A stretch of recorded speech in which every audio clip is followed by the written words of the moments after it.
தலைவர் எம்ஜிஆரின் கட்சி. அதிமுக என்பது எம்ஜிஆருடைய கட்சி. இது வேற யாருடைய கட்சியும் அல்ல, இது எம்ஜிஆர் கட்சி. அந்த எம்ஜிஆர் கட்சியை காப்பாற்றப்பட வேண்டும் என்றால் என்ன செய்யணும், என்ன செய்யக்கூடாது, புரியுதா?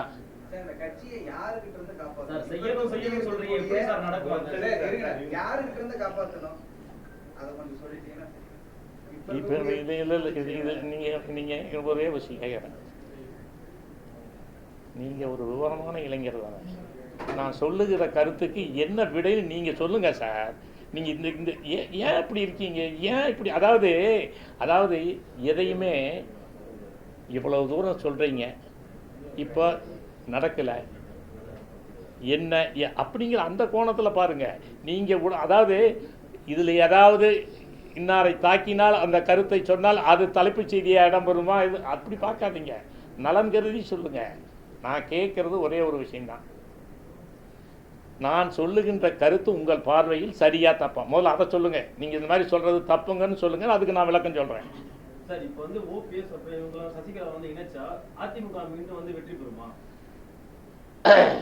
அனைத்து அதிமுகவினுடைய அனைத்து தலைவர்களையும் ஒருங்கிணைத்தால், உங்க மாதிரி ஊடகவியலாளர் சொல்லிட்டு இருக்கிறீங்க இல்லையா, பிளவுபட்டு போச்சுன்னு, அதை முதல்ல வாயடைச்சாலே கட்சி பலம் பெற்றும்.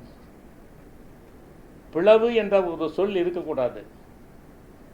சாதி மதம் அப்படிங்கிற பல கூறுகளாக இந்த கட்சியில் இருக்கிறாங்க. எல்லா ஜாதியை சார்ந்தவர்களும் நேசித்த ஒரே தலைவன் புரட்சி தலைவர் எம்ஜிஆர். அவரை போன்ற ஒரு ஆளுமை வேறு யாரும் கிடையாது. அவரே எல்லாரையும் அரவணைத்தார் என்றால் நாமெல்லாம் ஜுஜுபி. அதுல சந்தேகம், அதுல என்ன சந்தேகம்னு கேட்கிறேன், புரியுதா? புரட்சி தலைவர் எம்ஜிஆர் எல்லோரையும் ஒருங்கிணைத்தார், புரட்சி தலைவி அம்மா எல்லோரையும் ஒருங்கிணைத்தார். அப்படி அவர்களே நமக்கு வழிகாட்டி இருக்கிற பொழுது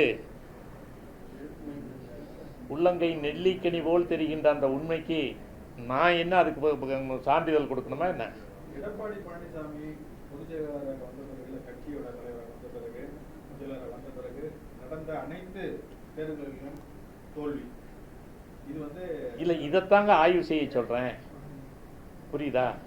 இதை ஆய்வு செய்தால் எதை செய்யலாம் எதை செய்யக்கூடாதுன்னு தெரியும் இல்லையா? இதை விவாதித்தால் இதற்காக ஆலோசனை சொல்லுபவர்கள் சொல்லுகின்ற ஆலோசனைகளை ஆய்வு செய்யணும். இப்போ நான் ஒன்று கேட்குறேங்க, அதிமுக இல்லைங்க, அதாங்க அதிமுகங்கிற கட்சி தொடர்ந்து நீடிக்கணும்னு சொன்னால் எதை அடிப்படையாக வைத்து இந்த கட்சிக்கு புதிய இளைஞர்கள் வருவார்கள் சொல்லுங்க?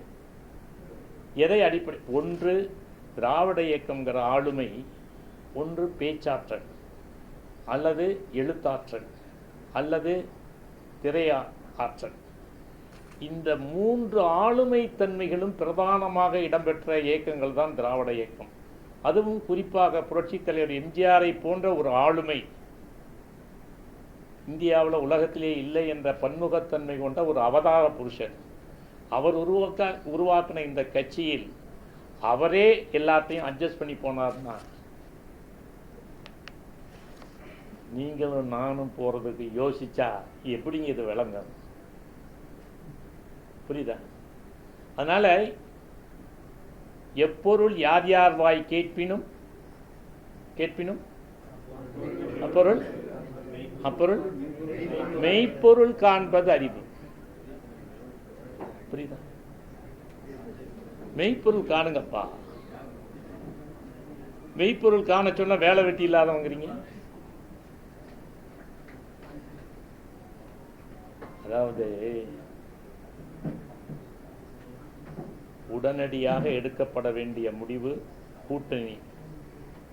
கூட்டணியை முடிவெடுத்து இந்த கட்சியை காப்பாற்ற வேண்டும். தேர்தல் களம் சூடுபிடித்து தேர்தல் களம் அதிகார மையத்தை எதிர்கொள்ளத்தக்க வகையில் கூட்டணி பலமும் பல்வேறு அரசியல் கட்சிகளை இணைத்தும் தேர்தல் கூட்டணியில் இந்த கட்சியை கொண்டு செல்ல வேண்டும். பாரதிய ஜனதாவோடு கூட்டணியை உடனடியாக அறிவிக்க வேண்டும். கட்சியை பிரிந்தவர்கள் அனைவரையும் ஒருங்கிணைத்து கட்சியை முன்னெடுக்க வேண்டும். இந்த கட்சிக்கு வெற்றிக்கு என்ன தேவையோ அதை செய்ய வேண்டும். ஆனால் நான் யாரிடத்திலும் வந்து என வேட்பாளர் கொடுன்னு கேட்க மாட்டேன், எனக்கு அந்த பதவி கொடு இந்த பதவி கொடுன்னு கேட்க மாட்டேன். நீ உங்களுக்கு உறுதுணையாக இருக்கும், எனக்கு எதுவும் வேண்டாம். புரியுதா? இதை விட வேற என்னங்க அர்ப்பணிக்க முடியும்? ஏற்கனவே எடப்பாடி பழனிசாமி டெல்லியில் போய் அமித்ஷாவை சந்தித்து கிட்டத்தட்ட கூட்டணி பற்றி பேசணும். ஆனால் அதை பற்றி பேசலாம் வெளியே வந்து சொல்லியிருக்காங்க. அதான் பண்ணுங்கன்னு சொல்கிறேன். அதுக்கு தான் வலிமை சேர்க்குறேன். எடப்பாடி பழனிசாமி எடுத்த முடிவுக்கு நான் வந்து வலிமை சேர்க்குறேன். கூட்டணி ஏற்கனவே பேசியிருந்தாங்க, அதுக்கான பேச்சுவார்த்தை நடந்ததுன்னா அதை நீங்கள் வரவேற்கிறீங்க? நிச்சயமா போயினா அதுதானே என்னுடைய வேண்டுகோளை.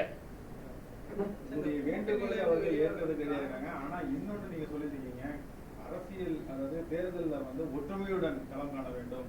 அதில் வந்து ஓபிஎஸும் இல்லை சசிகலாவையும் இணைச்சிக்கணும்னு சொல்றது தான் அங்கே சிக்கல் இருக்கிறதாக தெரியும்.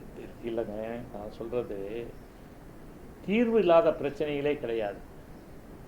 குற்றம் பார்க்கிங் சுற்றம் இல்லை. ஒவ்வொருவரும் ஒரு அடிப்படை உண்மைகளை புரிந்து கொள்ள வேண்டும். இந்த கட்சியை வளர்க்க வேண்டும் என்றால், காப்பாற்ற வேண்டும் என்றால், நாம் நம்முடைய உயரம் என்ன, நம்முடைய தகுதி என்ன. இப்போ அதிமுகவில் இருக்கின்ற தலைவர்கள் பேசினால் லட்சக்கணக்கான மக்கள் கூடி கேட்பார்களா? தானா வருவார்களா? யோசிங்க. அப்புறம் எப்படி இந்த கட்சி நிற்கும்? இந்த கட்சியை காப்பாற்ற வேண்டும் என்றால் எல்லோரும் ஒன்று கூடி ஊர் கூடி தேர் இழுக்கணும். அப்போ இந்த தேரை இழுப்பதற்கு என்ன செய்ய வேண்டும்? அடிப்படையில் என்ன தெரியுமா? சுயநலமில்லாத ஒரு பொதுநலத்தோடு இதை சிந்தித்தால் இது நடக்கும். சுயநலத்தோடு தனக்காகத்தான் இந்த கட்சி, தனக்காகத்தான் இந்த முடிவு என்று சொன்னால், பேசினால் அது பாதகமாகத்தான் முடியும்.